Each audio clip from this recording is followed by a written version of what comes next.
Hola, ¿qué tal? Bienvenidos al episodio 17 ya, de que esto, que el otro, salud.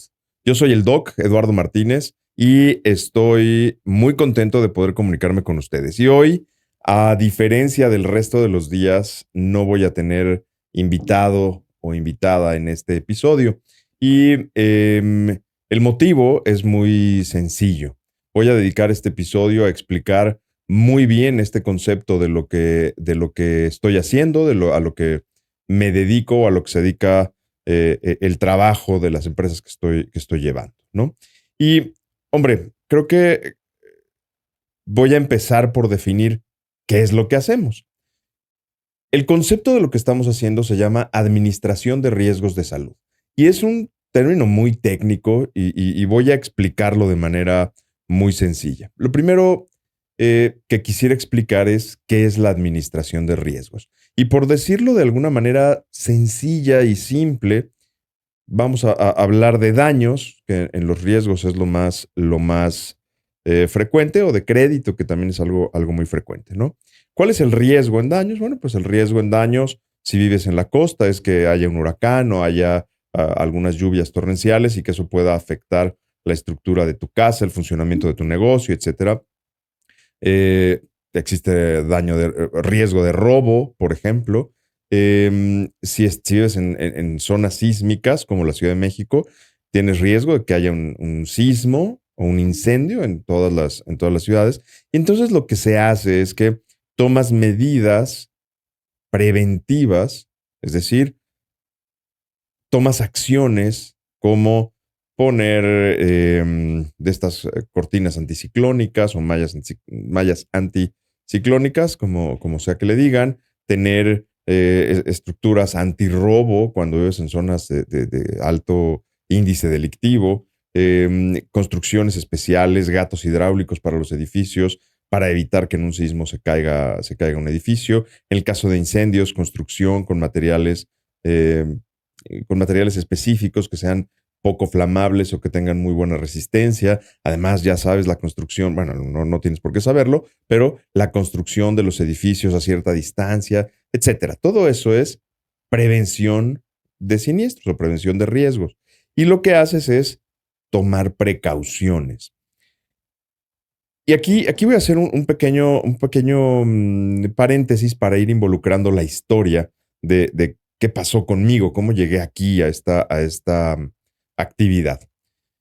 Cuando yo termino la carrera y termino mis años de hospital, lo que hago es tratar de montar mi consultorio. Además, estaba yo trabajando en hospital privado, pero era a la fecha es muy difícil, hay mucha competencia y en ese entonces tampoco había em, tanta facilidad, no había redes sociales como ahora. Sí había, empezaban, pero no era tan frecuente y la realidad es que en medicina, como en muchas otras carreras, y ni hablar en las especialidades médicas, no sales con una capacidad ni administrativa ni de marketing. Entonces, pues lo que hago es empezar a buscar un trabajo que fuera compatible con mi práctica clínica.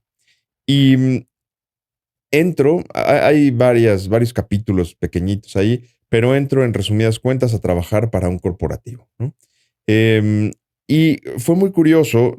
Previamente me había contratado una aseguradora para trabajar para este corporativo. Después me contrata el corporativo y sucede de una manera muy peculiar, porque lo que me dicen es: oye, queremos que vengas a atender un servicio médico, pero con un objetivo muy financiero. Y en el momento en el que me dijeron financiero, pues la verdad es que a mí me empezaron a hablar en arameo. Llegaba un punto en el que yo decía: esto no lo entiendo mucho, pero bueno, a ver, vamos a entender qué es lo que quieren y cómo lo lograré. Por supuesto, y afortunadamente, me integré a un equipo que era muy eficiente, era innovador. La realidad es que la empresa tenía una visión muy innovadora de cómo hacer las cosas, daba flexibilidad a los trabajadores, a las diferentes direcciones para implementar mejoras, y dentro de esas mejoras viene esta idea, ¿no? Eh, en esa dinámica lo que sucede es, me piden que instale un servicio médico que fuera muy eficaz, es decir, que atendiéramos mucha gente y a- que además aplicara la eficiencia en dar resultados, conteniendo los costos de las pólizas de gastos médicos. Cuando me dijeron eso, hombre, yo asumí que el concepto era sencillo, que lo que iba a suceder era vente a trabajar, logra que el servicio sea atractivo, que la gente venga y lo vamos a resolver y las cosas se darán por sí solas. Me insistían mucho en que el objetivo era controlar la siniestralidad, pero cuando no entiendes de lo que están hablando, y hace ya muchos años, más de 15 años, yo pues no entendía qué era la siniestralidad. Yo decía, pues se controlará y ya, ¿no? Como que no conceptualizarlo en ese momento me daba pie a decir, bueno, entremos y se acabó, ¿no? Y eso fue lo que hice. Entré a atender un servicio médico con el objetivo que fuera el más eficiente posible, que la gente estuviera muy bien atendida. Y por supuesto, eso no hubiera sido posible si el corporativo, si la Dirección de Recursos Humanos, Adri Alcalá, te mando un abrazo, si la dirección del área de seguros donde trabajaba, donde estaba yo integrado, también un saludo a Estelia Zúñiga y a todo el equipo que estaba y estuvo en playa de todo el tiempo. Eh, y eso, pues, obviamente el respaldo, el apoyo y el trabajo llevó a los resultados. Y ahora lo veo de una manera muy sencilla porque, pues, claro, fue una dinámica compleja, es decir, las partes financieras, las partes actuariales, las partes corporativas que tenían que negociar las cosas, jalaron muy bien, todo, digamos que alinearon todo el camino, eh, pero pues si la parte médica no daba la producción que esperábamos, la producción de trabajo, de contención, de atención, pues no hubiera pasado nada. Entonces, creo que se orquestó un gran equipo y las cosas salieron muy bien. El reto después del primer año era cómo lo mantienes, ¿no? ¿Y a qué me refiero con salió muy bien? Pues ahorramos mucho dinero. La realidad es que logramos una contención en los costos de primas espectacular, ¿no? Algo que ahora lo entiendo mucho mejor, por supuesto, pero pues es memorable. Bueno, ¿qué es lo que hicimos? Administrar riesgos de salud. Y si ya les platicaba que era administrar riesgos, les tengo que explicar qué es administrar riesgos de salud. Y lo primero que voy a hacer es definir qué es la salud. La definición que a mí más me gusta, que además está claramente descrita en un libro del doctor Seleno Selmo Porto, que es un libro así como Antiguo Testamento, ¿no? Es de las primeras páginas, pero la salud es un triángulo y es un triángulo que idealmente debe estar equilibrado, en donde la persona o el individuo debe tener bienestar físico, por supuesto, que es lo que vemos los médicos, bienestar emocional o mental o espiritual, que es lo que ven algunos médicos, psiquiatras, muchos terapeutas, psicólogos, probablemente o seguramente es la intención de todas las estructuras religiosas, eh, respetando por supuesto la fe de cada quien. Y la otra parte es la parte social. Y en la parte social a veces eso queda pues muy abierto, muy hipotético, pero en la parte social creo yo que hay varios factores que juegan, que entenderán todos que están interconectados y ahorita les voy a explicar por qué. La parte social pues tiene mucho que ver con el cómo estás en tu trabajo, en tu vida familiar, en tu vida diaria, si te sientes bien, si te sientes cómodo con lo que estás haciendo, si ganas lo suficiente, eh, etcétera. Todo lo que te da esta condición. Y quiero que se lo imaginen, y este es el motivo por el que es la definición que más me gusta, quiero que se lo imaginen como un triángulo tal cual, en el que si además se desbalancea uno de los puntos, no vas a estar bien en los demás. Y vamos a citar un ejemplo muy sencillo. Si un día resulta que físicamente estás de maravilla, ¿no? Y en la parte emocional también estás muy bien, pero de repente te avisan que tienes un sobrecosto, tienes una deuda que no conocías o tienes una quiebra en una empresa o sucede algo en donde tengas que gastar mucho más dinero del que ganas en un mes o en 2 meses.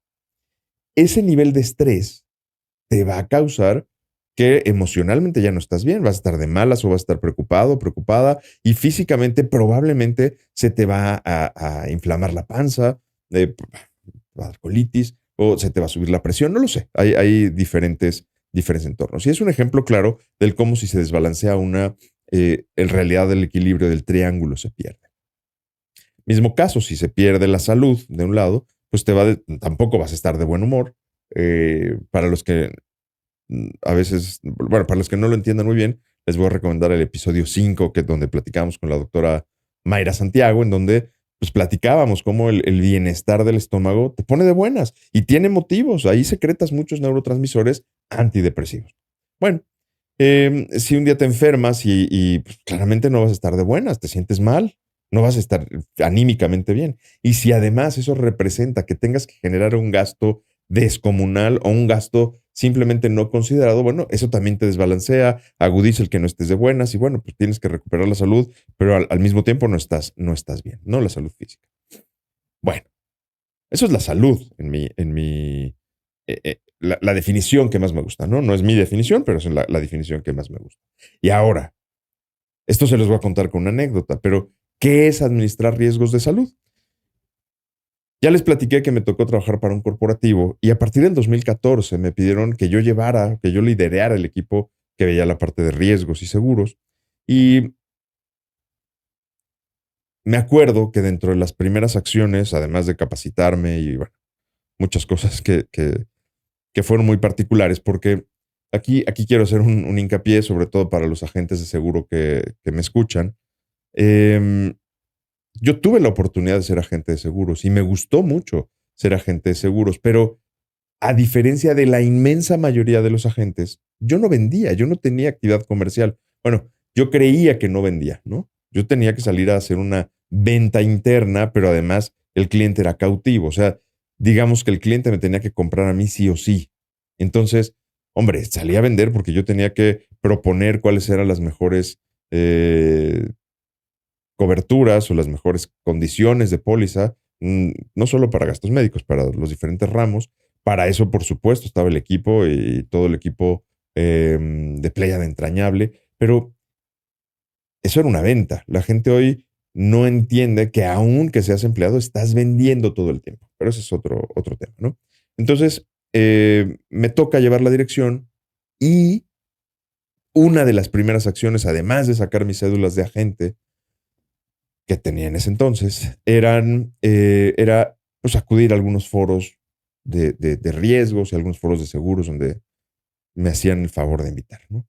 Entonces me acuerdo que me invitan, uno de los primeros a los que fui fue un foro de administración de riesgos. Muy bien, en esa ocasión me acuerdo me tocó ir a Monterrey, estaba yo allá, no, ni siquiera, pues ir de paso, estaba yo ahí trabajando y fueron 2 días, puse mucha atención, hablaron de incendios, hablaron de crédito, hablaron de sismos, hablaron de huracanes. Y entonces estaba muy interesante, por supuesto, ponía mucha atención, pero yo estaba esperando con hambre que me dijeran algo de salud. Yo quería saber qué hacía la gente en salud, ¿no? ¿Cuál fue mi sorpresa? Que se acaba el foro, ya, dijeron, bueno, pues listo, gracias, ¿no? Se acabaron 2 días de sesiones y listo. Y casi alguien tiene alguna pregunta. Yo dije, ¿cómo? O sea, digamos que lo que yo venía a ver no está, no lo vi, nadie me lo platicó. Claramente levanto la mano, ¿no? De primeras y le digo, oiga, este, yo sí tengo dudas, ¿no? Pues cuénteme, ¿qué dudas tiene? Ya platicaron de todo esto, de ramos, o sea, de los diferentes ramos, daños, créditos, bla. Oiga, y de salud, ¿qué hacen para administrar riesgos de salud? Si tuviera que contarles la cara con la que se me quedaron viendo, yo decía, ¿qué dije, no? O sea, ¿a quién ofendí? Y entonces se me quedan viendo y me dice, pero hasta ofendida me contestó la ponente, me dice, eso no se hace.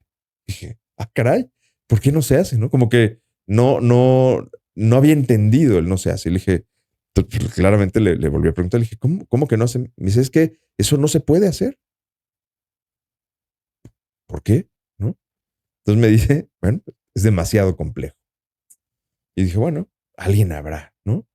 Total, se acabó el foro y dije, fue inútil venir, no vuelvo a estos foros, a esos de administración de riesgo. Porque además, hombre, la verdad es que mi expertise estaba en salud. Yo no estaba de más que aprendiera la parte de daños, la parte de incendios y tal, pero el equipo era el experto. O sea, el equipo que yo lideraba tenía expertise en eso. Y no es que no lo necesitara, yo tenía que entenderlo, pero escuchar a la gente que sabía, ¿no? Bueno, dicho esto, y me acuerdo que así llegando en ese momento al hotel y después durante varios días estuve buscando en español, en inglés, foros de administración de riesgos de salud, administración de riesgos de salud como concepto. Bueno, ni el concepto me daba, ¿no? Con el paso del tiempo, de algunos meses, fui desistiendo de mi intención y me convencí de que no había nadie que estuviera haciendo administración de riesgos de salud y me frustré un poco, ¿no? Y entonces aquí les voy a contar algo adicional porque yo veía la póliza que traíamos corporativa, y en ese momento, digamos que la siniestralidad traía, era casi todo frecuencia, es decir, era casi todo gastos comunes, no quiero decir corrientes, porque ningún gasto en medicina es corriente, pero son gastos comunes y eran padecimientos que suceden a muchas personas y que los montos no suelen ser tan altos. Y más o menos había estudiado cómo se comportaba lo que en seguros se llaman casos catastróficos o severos, y traíamos un caso catastrófico severo cada 2 o 3 años. Entonces ya más o menos había cierta periodicidad establecida, y bueno, era así. Y de pronto me voy dando cuenta, ya estando yo en la posición directiva, que digamos que se había acortado la frecuencia de casos severos. Es decir, ya traíamos prácticamente un caso severo, un caso catastrófico por año. Entonces, además yo veía ya más o menos el comportamiento de las pólizas, y justo algo que a toda la gente que ve pólizas de gastos médicos, a toda la gente que ve pólizas tanto corporativas como individuales, lo van a ver es que cada año eran más caras y cada año eran más caras. Y por supuesto mi obligación era buscar cómo contener esos costos, ¿no?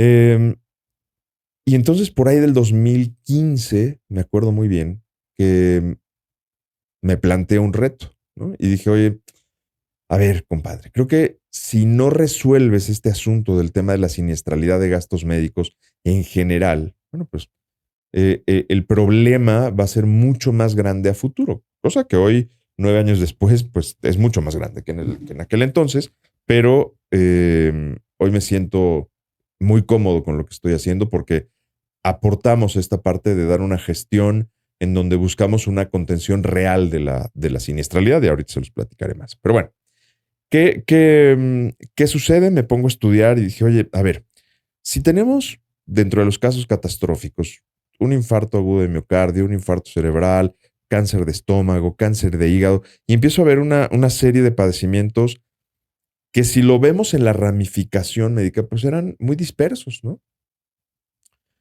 Eh, ¿Cómo le voy a hacer para tener o tomar medidas que puedan ser aplicables a todo mundo y que yo logre controlar el riesgo desde un infarto hasta un cáncer o una esclerosis o cosas por el estilo, ¿no? Y pues no daba, y estuve estudiando. Y además, por aquellos ayeres venía la gente y, hombre, venía gente de fuera del grupo y me decía, oye, doctor, es que te queremos proponer un esquema de prevención y que esto nos va a ayudar a la siniestralidad. Ok, a ver, cuéntame. Entonces, esas pláticas me interesaban mucho porque llegaba la gente con ideas y yo decía, quiero escuchar, quiero tener una mentalidad que, además de la mía, pues que me diga dónde estás, qué va a pasar, ¿no? Y venía, me acuerdo perfecto, no quiero entrar mucho en detalles, pero me acuerdo perfecto que además esta persona me la mandaron recomendada de otro muy alto directivo del grupo. Y me decía, mira, vamos a hacer estudios de este tipo en la gente, vamos a tomar a toda tu población, le vamos a hacer estudios de estas características, y con eso vamos a saber cómo está el riesgo y podemos atacar a los que tienen mayor riesgo. Y yo decía, bueno, a ver, la idea no es mala, ¿cuánto cuesta? En ese momento costaba como 5,000 pesos por persona. No había manera. O sea, a veces la gente cree y cuando escucha los presupuestos de corporativos, los presupuestos que involucran a muchas personas, a veces la gente cree que esos presupuestos millonarios son como para decirle a alguien, toma tantos millones y haz nada, ¿no?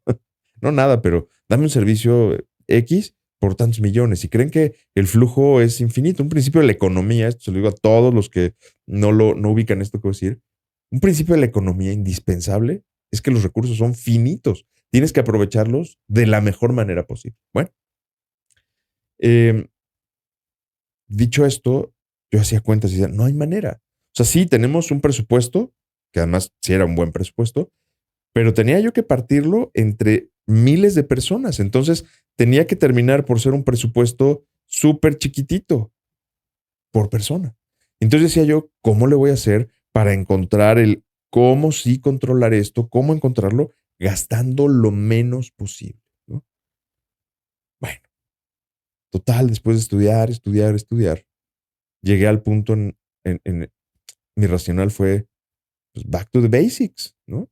A ver, ¿cuáles son los factores comunes que pueden determinar tal, tal? Entonces los fui encontrando, los fui aislando y me diseñé un plan en el cual si nosotros lográbamos controlar ciertas características de salud, algunas eran medibles, o sea, todas medibles, pero algunas eran bioquímicas, otras eran medibles, otras eran de cuestionario, donde tuviéramos una idea clara de lo que estaba haciendo la gente, podíamos prever qué población iba a estar en mayor o menor riesgo. Total, que se dan y se vuelven a dar las condiciones en el grupo para que yo tuviera un momentum, y a esto me refiero era esa ventana, era como tirar a gol en ese momento, ¿no? Un momentum en el que el grupo pedía condiciones muy específicas económicas y para alcanzar esas condiciones propuse dos cosas que eran viables. O sea, una era reducir mucho las prestaciones, que era lo que le alcanzaba al grupo, o dos, implementar estas medidas de contención. Bueno, dicho esto, pues tengo que decirlo como es, porque prácticamente no les quedó mucha otra opción que tomar la medida de prevención, ¿no? Pero para todos los médicos que me escuchan, saben que tomar medidas preventivas con los pacientes es el motivo real con el cual logras que las enfermedades se presenten lo menos posible. Y esto representó varias cosas, ¿no? Entonces empezamos a implementar esta medida y me voy dando cuenta de varias cosas. Una es que sí, parecía que los casos catastróficos se iban a empezar a presentar en menos medida. Es decir, digamos que en el mapeo que traía, en las fotos periódicas del año, ya no iba viendo el mismo número de casos catastróficos. Entonces, eso me tenía contento. Pero además me fui dando cuenta de otra cosa bien importante y es que la gente que lograba tener bajo riesgo de salud, en resumidas cuentas, tenía menor incidencia, es decir, se presentaban menos casos de los casos frecuentes. O sea, se presentaban menos vesículas, se presentaban menos gastritis, se presentaban menos diabetes, hipertensión, bla, bla, bla, bla. El resumen es, logramos por segunda vez, y digo logramos porque lo hice en equipo, ¿no? En este momento ya lideraba yo el equipo, ya aterrizaba yo las ideas, pero por supuesto bajaban con el equipo. Y entonces logramos tener una métrica que, a ver, todos los médicos saben que prevenir es lo ideal. Pareciera que la gente dice, no es lo mío, no quiero prevenir. O sea, la gente en general hace todo lo posible por no prevenir enfermedades. Pero lo que nosotros logramos, además de eso, era tener una métrica muy clara de cómo se iba a comportar la población y cómo eso iba a impactar en la parte de financiera, ¿no? En la parte de seguros en este caso, pero en la parte financiera. Bueno, todo esto que les acabo de explicar es administrar riesgos de salud hasta la parte preventiva. Es decir, el objetivo ideal es lograr que la gente tenga actitudes, hábitos y conductas suficientes que logren prevenir la presentación o la incidencia de enfermedades. ¿Para qué? Técnicamente, al no enfermarse, la realidad, además de que van a estar saludables y todos los principios humanos importantes y sociales que vamos a tener, es que en el último eslabón de eso, financieramente, pues no van a gastar. Una persona que no se enferma o que se enferma poco o que no se enferma severo, gasta poco o casi no gasta. Y entonces, aplicando ese principio, técnicamente podríamos decir que nos ha ido muy bien. Pero hay otro grupo, hay otra parte del grupo que es la que sí se va a enfermar. Aunque pueda ser menos severa, aunque pueda ser menos agresiva la enfermedad, sí se va a enfermar. Y entonces, para este grupo era cómo aplicamos procedimientos o atención médica que pueda ser igualmente la más certera posible. Es decir, atención médica que sea altamente resolutiva, diagnósticos tempranos, resoluciones prontas y además con costos contenidos. Y ahí metí otro factor muy importante que es el concepto de inflación y de deflación. Entonces lo empiezo a mezclar en el juego, apostándole algo. Esto sí se los explico un poco ahorita, pero apostándole a la ley de los grandes números, ¿no? Esto es más para los actuarios y la gente de seguros, que es la ley del, o sea, ellos lo entienden muy bien, y para los que no lo saben, les explico qué es la ley de los grandes números. La ley de los grandes números significa que si tú tienes una alta población, en este caso muchísima gente, y en cada persona haces cambios chiquitos, por ejemplo en el gasto general va a tener una disminución importante. Y entonces eso es lo que empiezo a atender, apuntándole a ir contra la inflación médica, apuntándole a un escenario que es la deflación médica. Que bueno, ese es, mucha gente me dirá que eso es utópico, que es como sea. Yo sí puedo decirles que hemos logrado contener primas, hemos logrado disminuir gastos de manera muy importante. Y créanlo o no, esto se hace con apoyo, con buenas relaciones, con muchísimos hospitales, con muchísimos médicos y por supuesto con médicos que además me encanta tocar base con médicos como con los que yo trabajo hoy, porque todos sabemos, y en el episodio 15 con Paco Montes, platicaba él un caso de un médico muy taquillero. Yo no sé, hombre, todo aparenta que no tenía tan buenas prácticas, pero a veces un médico muy taquillero y sobre todo con los médicos que se dedican a atención de salud, aquel escenario, aquel ejemplo era de un médico que veía medicina estética, pero los médicos que son muy taquilleros a veces se cotizan más y tienen razón, ¿eh? O sea, ahí viene otro concepto que es la ley de la oferta y la demanda, pero bueno, pueden tener razón, pero de pronto hay médicos que sí, y lo platicábamos con la doctora Pestana en el episodio de ortopedia, en el 14, que tienden a saltarse pasos, así lo platicábamos con ella. Y entonces buscando cobrar más. Cada vez que yo platico con un médico y se los digo sin falla y todos los médicos con los que yo trabajo pueden dar fe de lo que estoy diciendo, les pido que lo primero que tengan sean buenas prácticas. Y todos, todos, todos lo aceptan. Incluso yo les podría decir que hay muchos médicos que me dicen, claro, doc, estamos buscando algo así, donde podamos tener buenos volúmenes, donde podamos tener referencias de pacientes que no nos pidan hacer cosas mañosas, para no poner otros adjetivos, ¿no?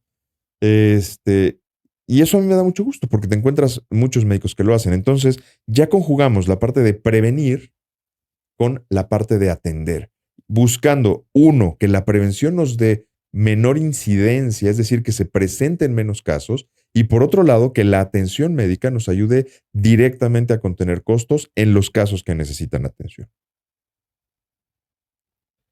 Dicho esto, pues estoy muy avanzado en los comentarios de lo que quería traer a la mesa el día de hoy, ¿no?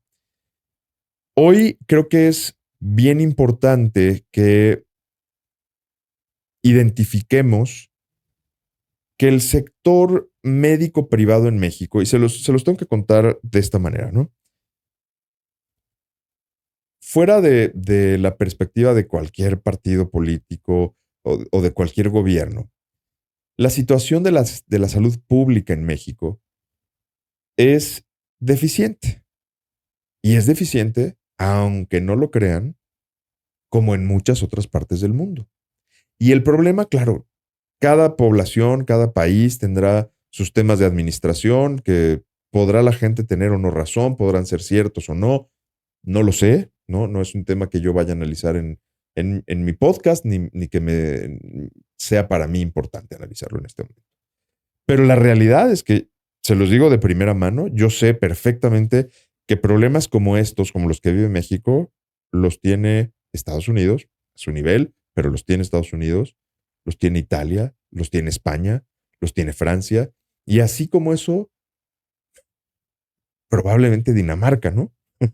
Entonces, en esa línea de pensamiento, ¿qué sucede en México? Nosotros tenemos una oferta de medicina privada y esa medicina privada nos permite decidir, pongan mucha atención en esto, si yo no puedo o no quiero atenderme en salud pública, por el motivo que sea, tengo la opción privada. Y la opción privada a veces es necesaria porque a veces es urgente y el medio público no alcanza los tiempos. Ojo con esto, ¿eh? Cuando tú accedes a medicina privada, vas a tener en general dos formas de pagarlo. Con tu dinero, a un crédito, o con tu seguro, si es que previsoriamente lo traes contratado. Ok. Los seguros van a tener condiciones específicas que te van a decir, te cubro estos padecimientos, te cubro estos padecimientos después de tanto tiempo. O sea, hay condiciones que te tendrías que saber. Lo platicábamos en el episodio 1. Es como un menú, es como contratar un viaje y saber qué sí te cubre, ¿no? Y la gente tiende a contarlo o tiende a quejarse a veces del tema de los seguros porque es que lo ven de una manera muy romántica en donde justifican que es la salud. Bueno, no está mal. Sí, sí, es la salud, pero la aseguradora no está para cumplir sueños. Ahora, tenemos que analizar una contraparte que es muy particular. Y es que, por lo menos en México, sabemos que la gente abusa de los seguros, sea el seguro social o sea el seguro de gastos médicos. Ojo, ¿eh? ¿A qué me refiero?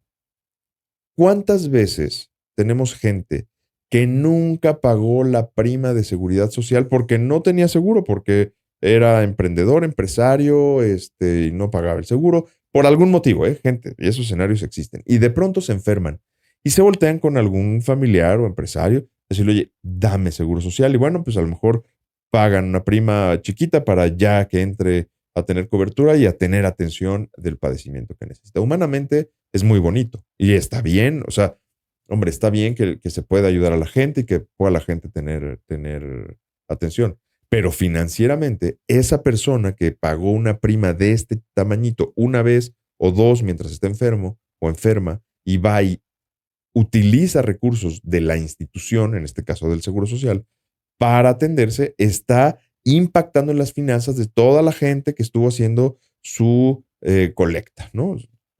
Los que no sepan qué es el seguro o cómo funciona un seguro, les voy a invitar a que escuchen el episodio 12, en donde definimos qué es un seguro y sobre eso entendemos cómo se hace la vaquita, la roncha, etcétera, ¿no? Pasa igual con el seguro social. La idea era generar una roncha que estuviera ahí y que se pudiera atender.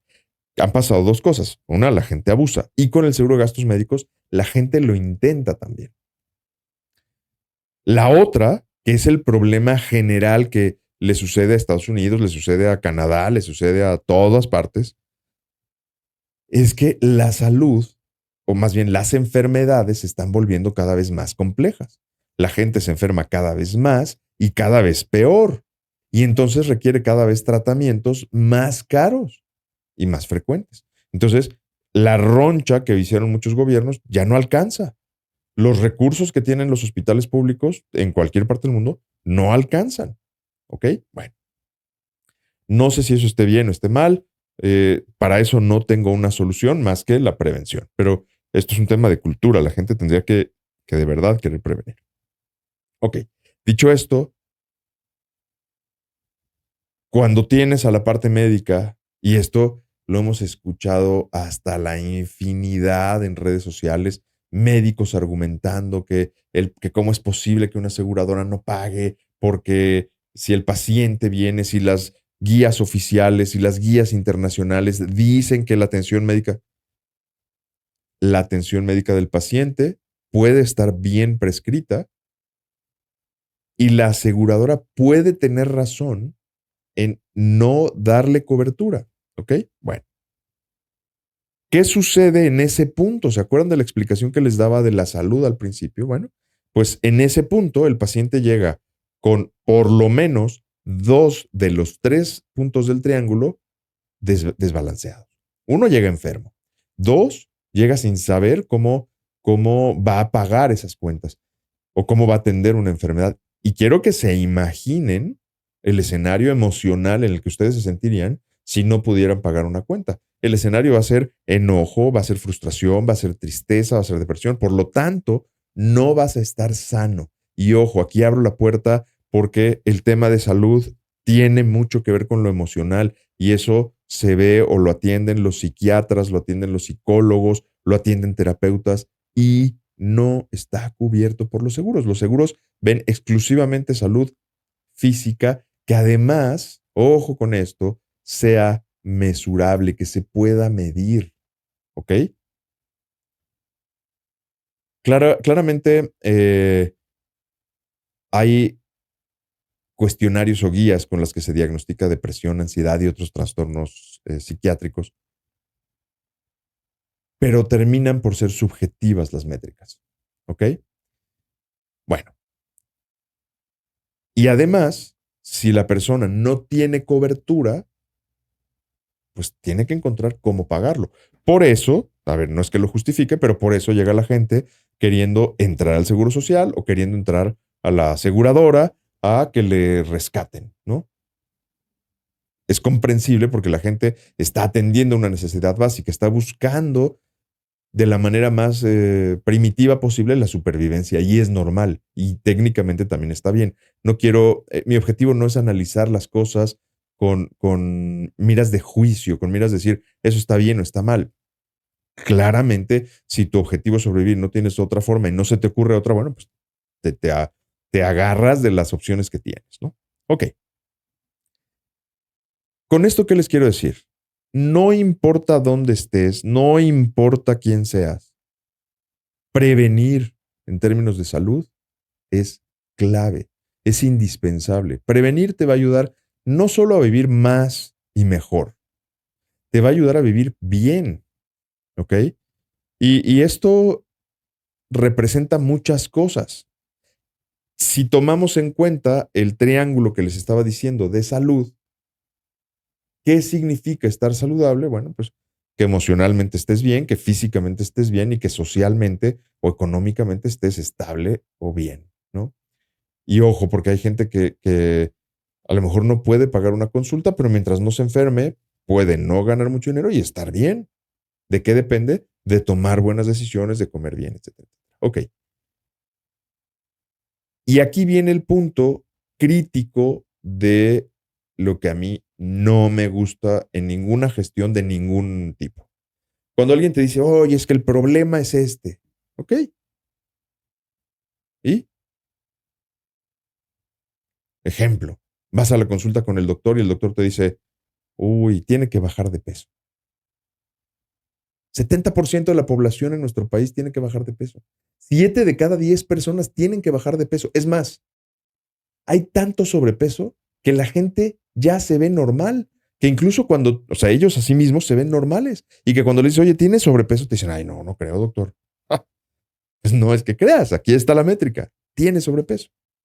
Ahora, lo que tienes que hacer es decirle a la gente cómo resolver ese problema.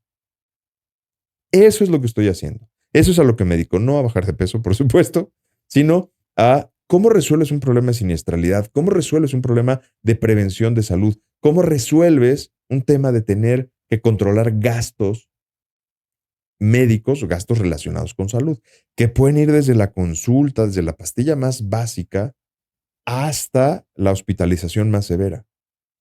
Y por supuesto que se puede. Y es más, yo les diría, claro, que el gran problema es que hoy y entiendo por qué, vuelvo al razonamiento de observación como de tercera parte, ¿no? Entiendo por qué muchas aseguradoras en las áreas de redes médicas no quieren a muchos hospitales. No quieren, pero tienen que trabajar con ellos porque son vínculos o sinergias indispensables para la oferta de gastos médicos. Al mismo tiempo, muchos hospitales, o la mayoría de los hospitales, no se sienten cómodas trabajando con las áreas de redes médicas. Y no se sorprendan en las áreas de redes médicas y no se sorprendan en los hospitales. Esta situación es así. mutuamente se exigen de más, con o sin razón. Y a veces uno u otro, porque pasa de los dos lados, puede llevar a pérdidas una cuenta. Por eso hay hospitales como el hospital que platicábamos en el episodio eh, 15 con Paco, en donde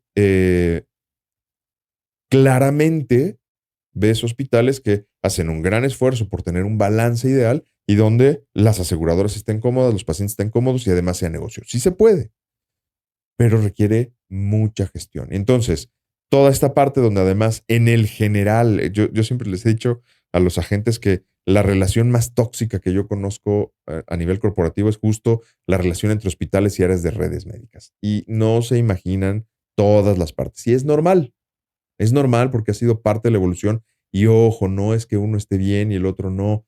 Es mucho más simple que eso.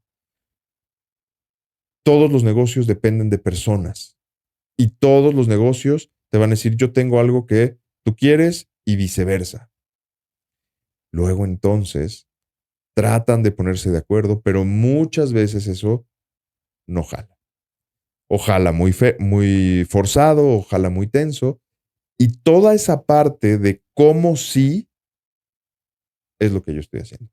Es a lo que me dedico, a que encuentres o a encontrar el cómo sí alcanzar esos resultados, el cómo sí prevenir y que esa prevención se traslade o se transforme en ahorro de dinero, el cómo sí tener menos gastos en los hospitales real, principalmente para aseguradora, para el que paga la cuenta. Ese es el principal, pero dándoles a los hospitales un buen volumen que permita que ellos puedan balancear esta parte. ¿Y saben cuántos hospitales han aceptado integrarse? Muchos, prácticamente todos los hospitales que les hemos planteado el programa aceptan, le entran y juegan bien, y juegan de verdad ayudando a controlar cuentas donde hemos tenido cuentas con ahorros de hasta $500,000.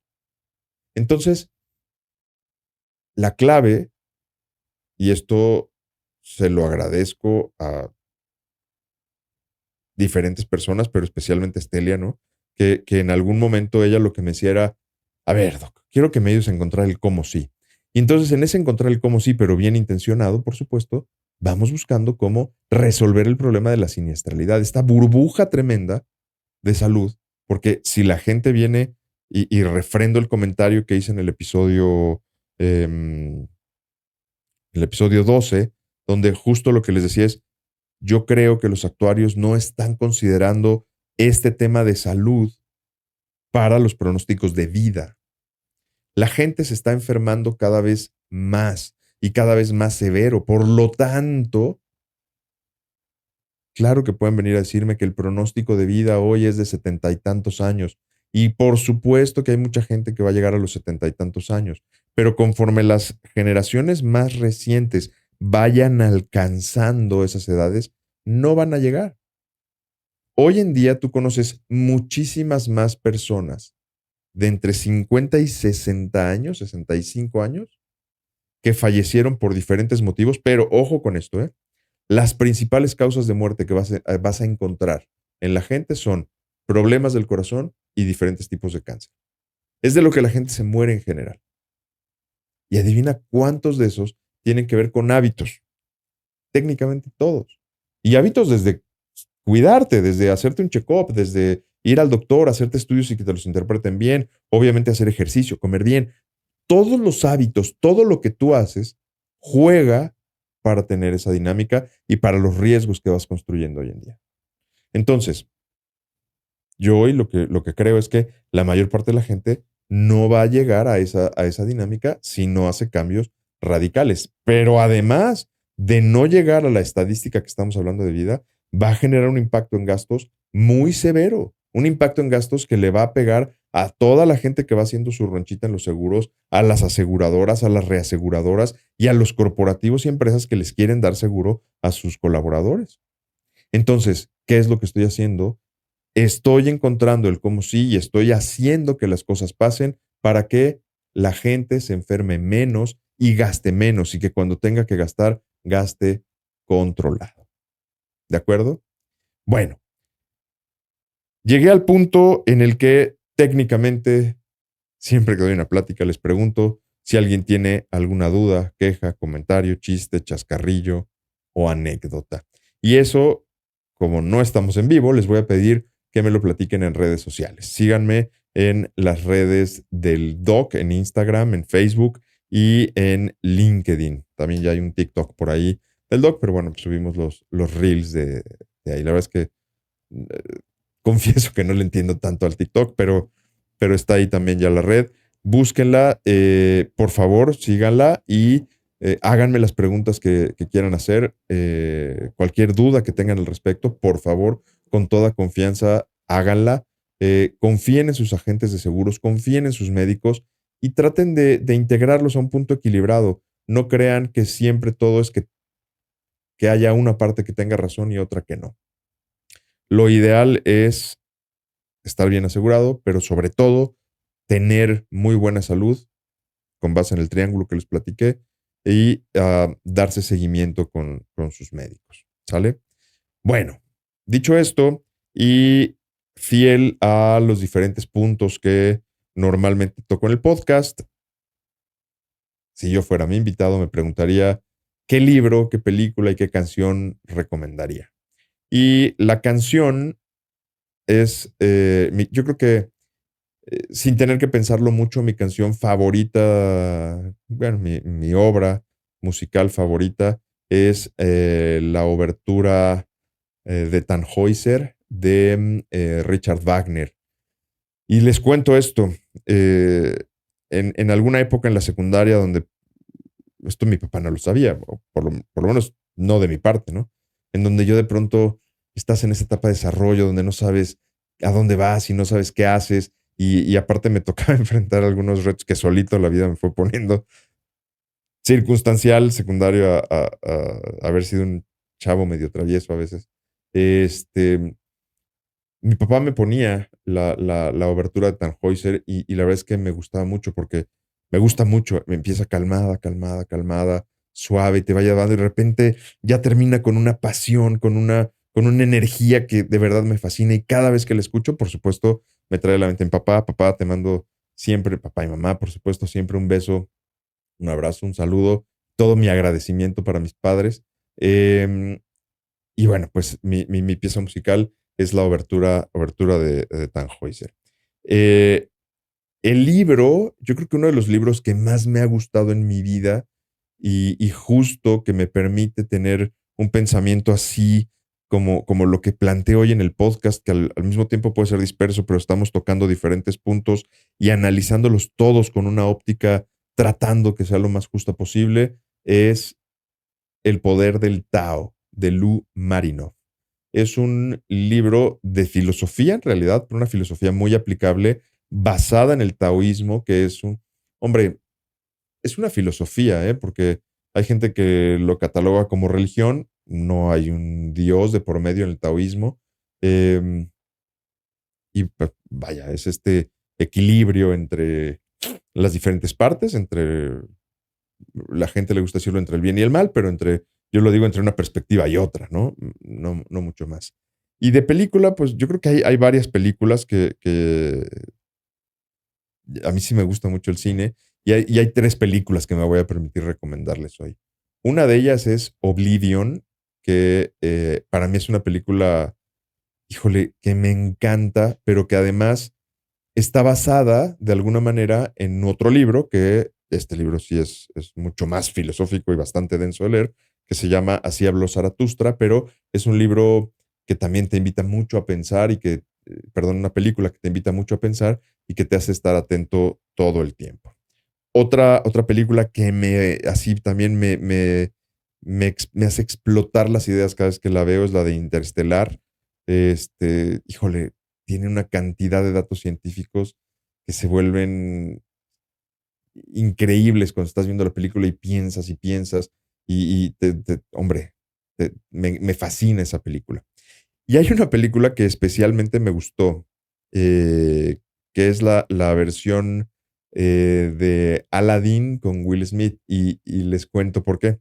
La verdad es que a mí los musicales no me gustan. A mí eso de que la gente quiera platicar cantando, no me da no sé, no me disgusta. Respeto, por supuesto, a quien le gusta y punto, ¿no? Pero esta película, cuando la vi, la música me gustó muchísimo. La historia, yo nunca fui fan de Aladdin, yo creo que ya no estaba yo tan niño cuando salió Aladdin.